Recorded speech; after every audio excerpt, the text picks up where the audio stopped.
Tabii ki 6 Ocak Halep'teki saldırıdan biraz öncesine gidelim. Şimdi 8 Aralık 24'te biliyorsunuz Esad bir günde devrildi. Birkaç günde diyelim devrildi. Yani 12 gün apar topar kaçırdılar yani. Kaçırıldı ve uluslararası bir konsensusla aslında iktidar HTŞ'e ve ortaklarına devredildi. Evet. Şimdi oradan itibaren almak gerekiyor. Şimdi bir koalisyon, yani çeteler koalisyonu getirildi. Yani uluslararası terörist olarak nitelenen gruplar, yani resmi olarak BM tarafından arananlar listesinde, BM'nin birçok grup BM'nin de listesinde ve uluslararası ABD'de 10 milyon ödül koydu. Jolani'yi getirdi. El Şara yaptı vesaire. İktidar oturttu. Evet. Ondan sonra ne oldu? Ondan sonra hemen yani 3 ay sonra Alevi katliamını başlattılar. Evet. Yani sahil bölgelerinde özellikle Esad'ın inanç kökeni bahane edilerek, halbuki Esad neydi?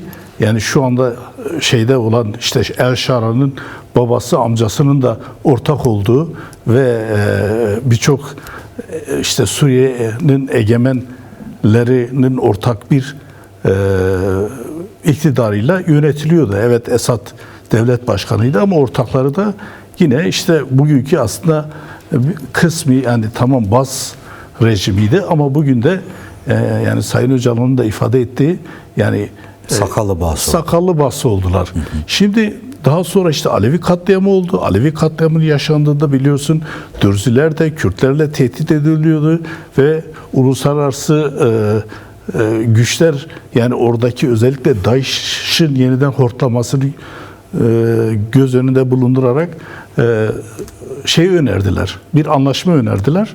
Yani HTŞ ve KSD'ye ve biliyorsunuz 10 Mart anlaşması yapıldı.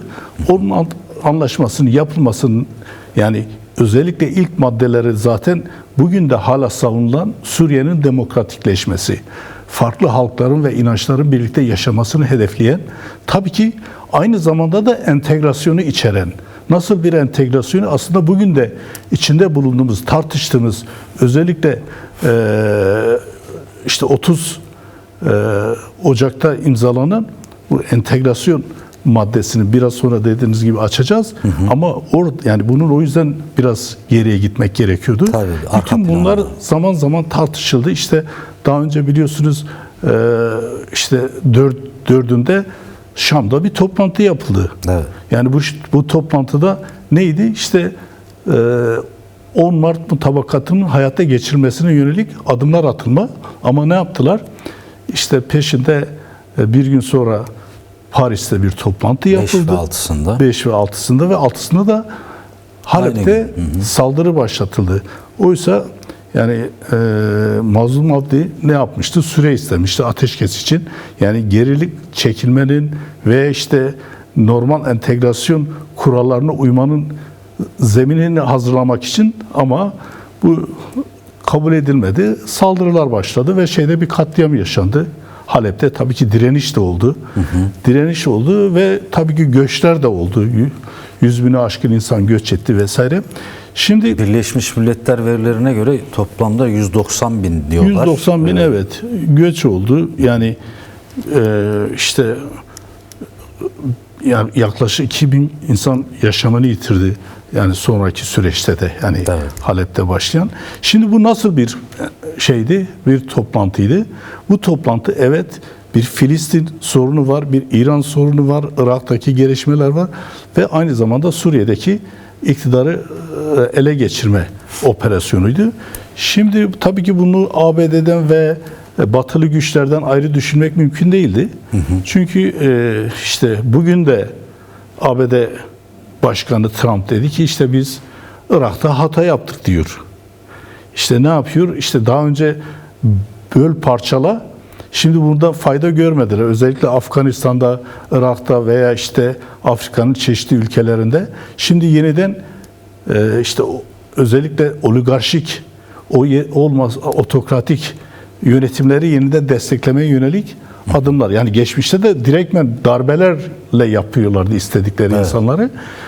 Yani bunu Saddam'a da diyebiliriz. Başka ülkelerdeki darbeleri de göz önünde bulunur. Türkiye'dekiler belgeleri çıktı işte 12 Eylül belgelerinde, yani bizim çocuklar dediği insanları getirdiler iktidara. Yani ABD'nin yaptığı o dönemki çıkan belgelerde. O anlamıyla da şimdi de diyor ki monarşik şeyleri uygun görüyoruz diyor. O yüzden oysa Suriye topraklarında geçmişte de, yani belki 2. Dünya Savaşı'ndan belki alınabilir, oradaki mücadeleler, halkların mücadelesi ve katliamlar, direnişler derken bunu uygun görmüyor. Bunu hazmetmiyor. Hazmetmediği için de Arap Baharı diye tırnak içine başlayan o bölgedeki süreç, işte Afrika'da, Kuzey Afrika ve Orta Doğu'daki savaş ne yaptı? IŞİD gibi hareketleri ortaya çıkardı. Aynı zamanda ona karşı direniş güçleri de ortaya çıkardı. İşte Kasede gibi, YPG, YPJ ve Kasede gibi bir gücü çıkardı. Yine biliyorsunuz Irak'ta da benzer gelişmeler oldu. Şimdi bunlar tabii ki hani bu tarihsel süreçler ötesinde bugün gelinen noktada Kürtler, yani 100 yıllık belki şeyi değerlendirmek lazım. Kürtlerin haklarını minimalize etmek için, Kürtlerin haklarını yok etmek için, yani sömürgeci, kolonyalist güçler elinde geleni yapmaya çalışıyor.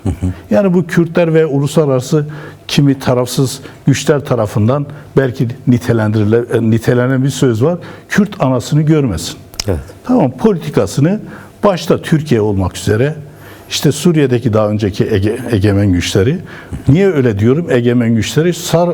Şara'nın, bugünkü Jolani'nin babası birkaç işte hafta önce bir açıklaması vardı. Bahsçıdır biliyorsun. Evet. Bir babası amcası Dışişleri Bakanı uzun süre yaptı. Birisi de Devlet Bakanlığı, yani yapan bir ailede bilinçli olarak seçilen, aslında İblid'de vesaire seçilen biri. Çünkü Nasırcı gelenekten gelen birisi. Evet. Yani o yüzden sakallı basçılar sözü çok yerinde bir söz Tespit. ve evet, yani bu tespitten yola çıkarak şimdi yeniden iktidarı pay etmek istiyorlar. Nasıl pay etmek istiyorlar? İşte kaç gündür görüyoruz basında. İşte İsrail'le anlaşmalar yapıldı. Biliyorsun 6'sında İsrail de oradaydı.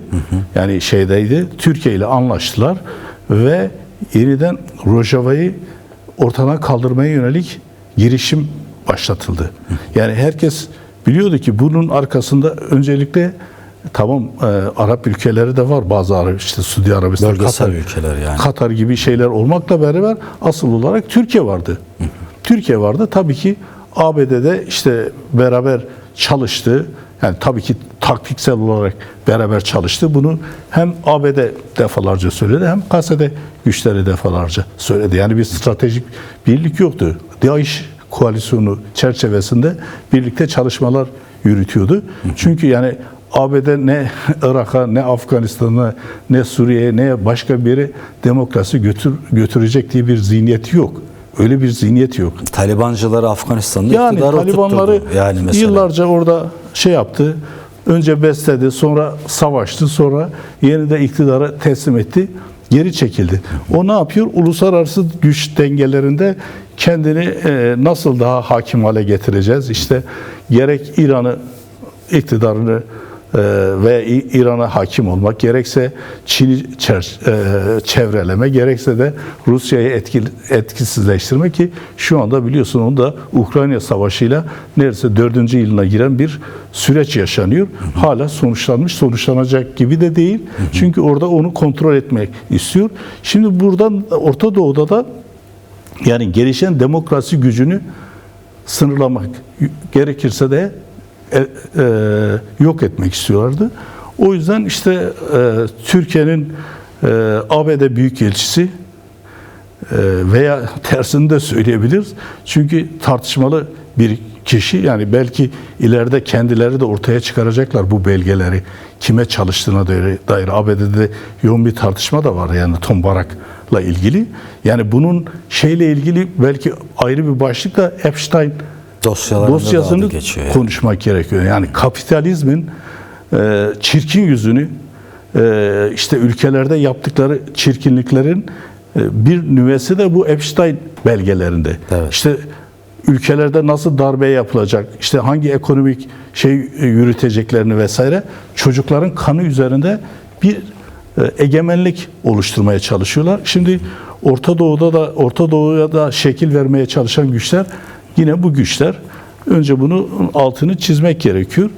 Tabii ki buna karşı da demokrasi güçleri, halkların birlikte yaşamasını, inançların işte başkasını baskılamadan yaşamasını savunan demokrasi güçleri var bu topraklarda. Evet. Ve var olmayı da devam ediyor yani. Yani bunun en bariz, yani Kürt Özgürlük Hareketi, işte onu destekleyen güçler bütün Orta Doğu'da bir etkin bir güç haline geldi. Yani bu güç toprakla ifade edilmeyecek bir güç. Bu güç çünkü dünyada etkisini yaratan bir güç. Yani özgürlük zihniyeti, yani demokratik ulus zihniyeti artık Orta Doğu sınırlarını aşan bir düşünce. Yani bunu altını çizmek gerekiyor. Çünkü yani şöyle bir şey, şimdi ulus devletler veya devlet uluslar aslında bütün ulusları aşağı yukarı devletler oluşturmuştur. Oysa Orta Doğu'da bu gelişen demokratik ulus zihniyeti ne yapmış? Sınırları ortaya koymadan, sınırları düşünmeden demokratik birlikteliği ortaya koymuş her yerde. Demokratik bir ruhu yaratmıştır. Bu ne zaman? Bu daha önce de birçok kere ortaya çıktı. İşte 15 Şubat 99'da biliyorsunuz bütün Kürdistan parçalarını ve Kürtlerin yaşadığı ve Kürtlerle birlikte hareket eden, dayanışma içinde bulunan ülkelerde bir serhıldanlar yaşandı. Yine Kobani işte düşecek dedi Erdoğan. O süreçte öyle bir dalga, yani bütün dünyaya yayılan bir dalga gelişti. Ama son özellikle Halep'te başlayan saldırı ve Kobani kuşatması, Haseki işte kuşatmasının ardında yeniden bir dünyada etki yaratan, aslında bu etki sadece Kobani'nin, Haseki'nin, Rojava'nın savunması değil. Bu demokrasinin, dünyadaki demokrasinin de savunmasıdır. Yani demokratik ulusun fikrinin savunulmasıdır. Evet. Çünkü bunlar bunlar diyor işte demin söylediğim gibi ancak monarşilere layıktır. İşte Orta Doğu yok, biz niye monarşilere layık olalım? Biz demokrasi istiyoruz. Birlikte yaşamı istiyoruz. Önce komplodan bahsettik ya, niye ikinci komplo?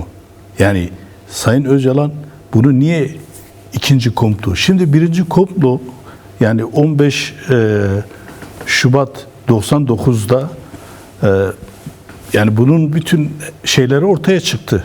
Yani bu Sayın Öcalan başta olmak üzere birçok kişi bunun kitaplarını da yazdı. Nasıl geliştiğini, hangi ülkelerin dahil olduğunu. Hatta biliyorsunuz o süreçte işte Türkiye Başbakanı olan Ecevit dedi ki ya Öcalan'ı niye bize verdiler diye sordu. Yani başbakan bile işin farkında değil vesaire. Neyse, niyeydi? Kürt-Türk çatışmasını kızıştırarak Orta Doğu'ya daha fazla egemen olmak, o zamanki, yani kısaca özetlemek gerekirse, yani Sayın Öcalan'ı etkisiz hale getirirsek Türk-Kürt savaşı başlar ve uzun süre biz Orta Doğu'yu oyalarız diye. Dört ülkeye yayarız. Şimdi gelinen noktada ise o zaman ne oldu? ABD Dışişleri Bakanı dedi ki, yani işte biraz önce söyledim, o serhıldanlar gelişti bütün dünyada. Evet. İşte Kürdistan'ın 4 parçasında. Sonra ne dedi? Ya biz böyle bir tepki beklemiyorduk dedi. Aynı bu son tepkilerde olduğu gibi. Aynen, ne oldu? Bugün de gerçekten hani bir kere daha çürütüldü. Kürtleri dostları yoktur diye sözü doğru değil. Kürtlerin dostları da var. Kürtlerin birlikte mücadele ettiği halklar da var. Yani hem gruplar var, hem tek insanlar var. Her yerde de var. Tüm dünyada var yani. Şimdi gelinen noktada niye uluslararası ikinci uluslararası komplo diyoruz? İnsanlar diyor ki ya işte öyle değil falan diyenler var. Yani sadece şeydeki toplantıda veya bazı işte Tom Barak'ın tehditleri veya ifadelerinden mi yola çıkıyoruz? Yok. Burada özellikle Kürt-Arap çatışması, savaşı körüklenmek istedi, verilmek istendi ve o yüzden de işte bunu yoğun biçimde işlemeye çalıştılar altta ve Sayın Öcalan da bunu çok önceden gördü. Sadece bu süreçte değil, çok önceden gördü. Orta Doğu'da neler yapmak istediklerini ve Kürtlere de çok önemli uyarılarda bulundu. Kitap, biliyorsun, bir halkı savunmaktan yola çıkarak Demokratik Uygarlık Manifestosu'nda özellikle 5. cildinde diyor ki Kürtleri bekleyen bir soykırımdan bahsediyor. Kürtlerin güvenliğinden bahsediyor. Burada da sadece Kürtlerin özgürlüğü değil, aynı zamanda güvenliğin ne kadar önemli olduğunu altını çiziyor ve bunun da ancak oradaki halkların birlikte yaşamasıyla mümkün olabileceğini. Evet. O yüzden de mümkünse savaştan uzak durmak gerekiyor ve birlikte yaşamın koşullarını yaratmak gerekiyor. O yüzden de bence Kesede de bunu gördü. Belki daha rasyonel biçimde geri çekilme, yani kendi alanlarına çekilebilirdi. Belki gecikmeler oldu vesaire ama sonuçta gelinen noktada bunu gördüğü için de yani çeşitli yerlerde çatışmalar, işte biraz önce söylediğin gibi Arap devrimcilerin de yaşamını yitirdi. Yani olaylar oldu. Hem Halep'te orada, hem Derez orada, işte Rakka'da vesaire. Ama ne oldu? Yani bunlar sınırlı kaldı. Önlendi şimdilik diyor James. Çünkü hala bu körüklenmek isteniyor. Nasıl isteniyor? Nasıl körüklenmek isteniyor? Şuna baksak belki yeter. Dün akşam Türkiye Dışişleri Bakanı Hakan Fidan diyor ki şeyden sonra sıra Irak'a gelecek diyor. Şengal'e hedef gösterdi. Yani sadece Şengal'ı da değil. Yani aslında şöyle, biliyorsunuz bu son protestolarda yani demokratik ulus bilinci daha da yükseldi Kürtlerde. Demokratik ulus bilinci yükseldiği için özellikle Başur dediğimiz, yani Federal Kürdistan bölgesinin hemen hemen küçüklü büyüklü kentlerinde büyük serhıldanlar yaşandı. Aslında oradaki Kürt halkı da kendilerini bekleyen tehlikeleri gördü. Yani orada da ne yapılmak istediğini, yani orada da biliyorsun sadece Araplar değil, yani diğer yanında Fars halkından şeyler var, iç içe yaşadığı inansal olarak farklılıklar var ve bu körüklenmek istiyor. Yani bir yandan Şia Sunni çatışması körükleniyor, bir yanda Kürt Arap zaten Türk şeyi de gündemde tutmaya çalışıyor. Etnik ve dinsel temelli çatışmaları bunlar yapılmaya çalışıyor. Bunlar biliyorsunuz daha önce yani Sayın Öcalan sürekli dikkat çekti. Yani bu Kürtlerin güvenliği konusunda ne dedi? Gazeleşme kelimesini kullandı. Gazeleşmeyi kim bu hale getirdi? Sadece İsrail tek başına bunu bu hale getirmedi. İsrail'i ABD başta olmak üzere bütün işte batılı bölge ülkeleri destekledi. Türkiye dahil. Arap ülkeleri, yani şimdi yani oradaki enerji hatları, oradaki işte ticari koridorlar Abraham Anlaşması çerçevesinde, yani orada bir güç devşirmek isteniyor yeniden ve buna da çeşitli Arap ülkeleri de zaten ortak oldu.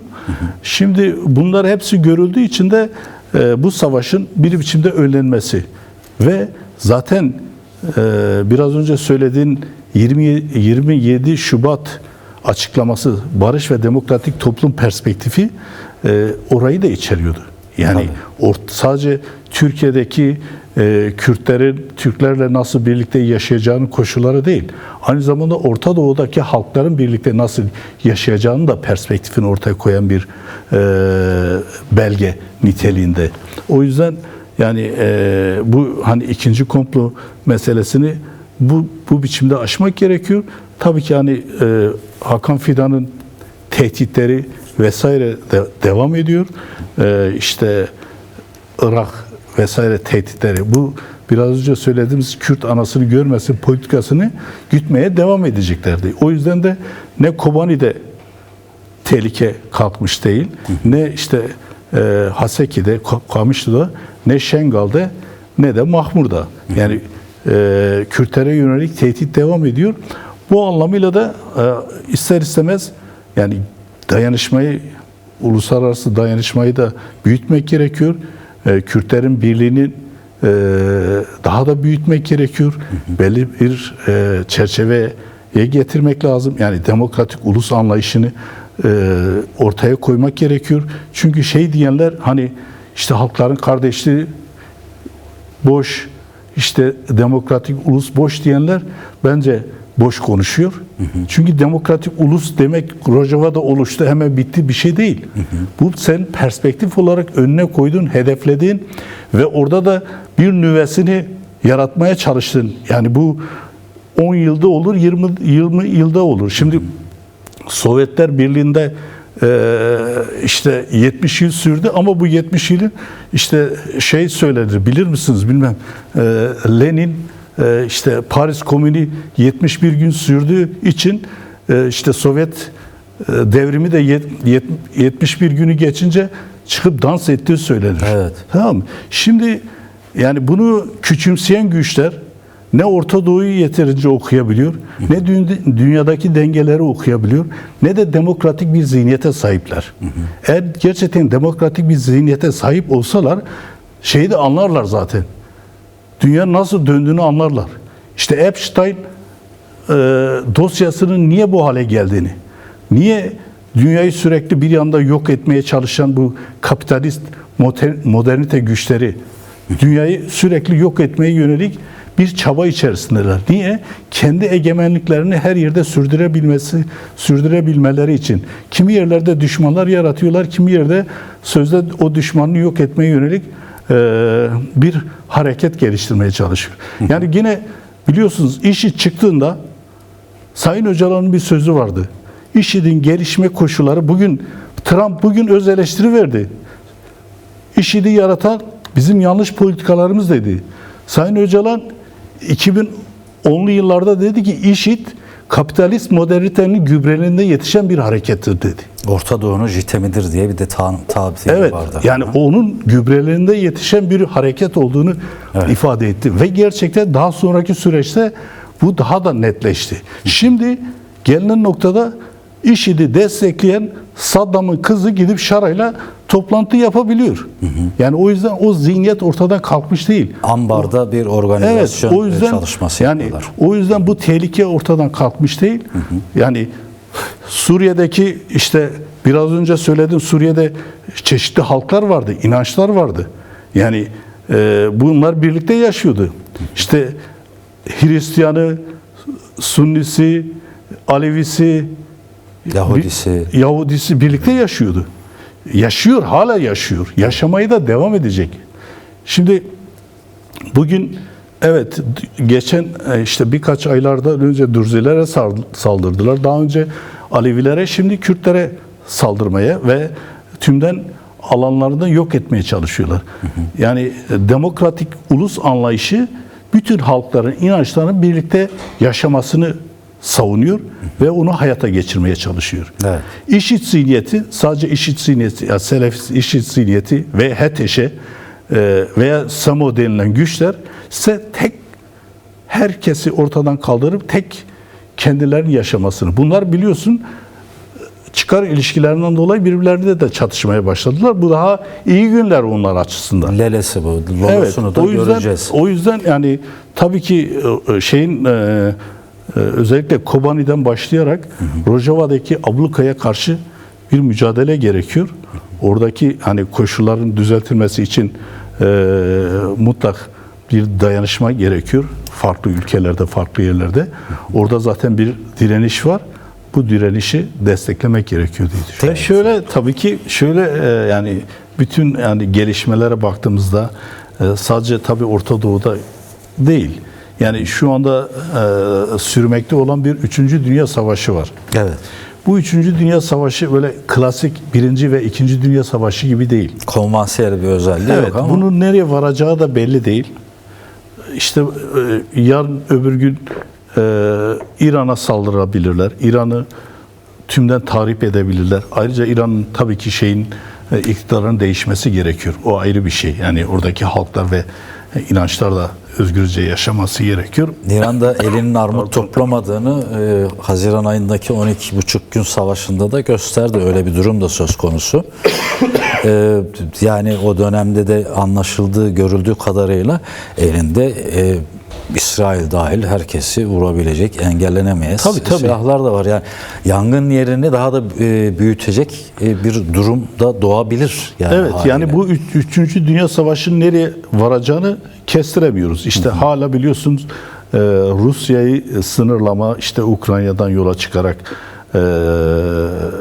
yine İran'la problemler, Tayland'da vesaire, Kuzey Afrika'da nereye varacağı belli olmayan savaşlar devam ediyor. Yani evet. Kimisi vekalet, kimisi doğrudan savaşlar. Şimdi bu işin bir boyutu. Şimdi buna karşı da demokrasi güçlerinin mücadelesi var. Her yerde var yani. Şimdi evet. Amerika'da da var yani. Amerika'da da var, Avrupa'da da var. Bunu en son işte Rojava'ya yapılan saldırılarla dayanışmaları da görmek gerekiyor. Yani dünyanın her yerinde, yani işte Kürtlerle birlikte omuz omuza özgürlük talep ettiler. Evet. Yani savaşa karşı mücadele talep ettiler. Ben bu mücadelenin büyüyeceğini biliyorum da daha da büyütülmesi için daha fazla çabayı geliştirmek gerekiyor. Birisi şu, Rojava'daki saldırılarının ardında gelişen demokratik ulus bilinci daha ete kemiğe büründürülmesi gerekiyor Kürtler nezdinde. Evet. Yine dünyadaki gelişen dayanışma ve dünyanın her yerine dağılan bu Kürtlerin birliğini daha da büyütmek gerekiyor. Yani bir arada hareket etmeleri gerekiyor. Yani ulusal birliği daha da somut hale getirip getirmek Demokratik gerekiyor. Uluslar Birliği'ni Eğer bu olursa milliyetçilik şöyle. Yani şimdi kendimizi kandırmayalım tırnak içinde. Milliyetçiliğin varacağı yer faşizmdir. Bu sadece Kürtlerle ilgili bir olay değil. evet. Yani kendine, yani bak, yurt severim dersen yurdunu seversin. Oradaki herkesi seversin. Taşını, böceğini, hayvanını, bütün insanlara farklı renklerini seversin. Ama milliyetçi derse bir milliyette dersin, sonunda kendine kadar gelirsin. Yani komşunu da, bilmem aileni de falan hepsini de dışlarsın, kendin tek hale getirirsin. O yüzden bu düşünce yanlış bir düşüncedir. O yüzden birlikte mücadele, demokratik ulus bilincini yükselterek örgütlenmek gerekiyor ki Rojavaları koruyabilelim, Şengal'ı koruyabilelim diye düşünüyorum.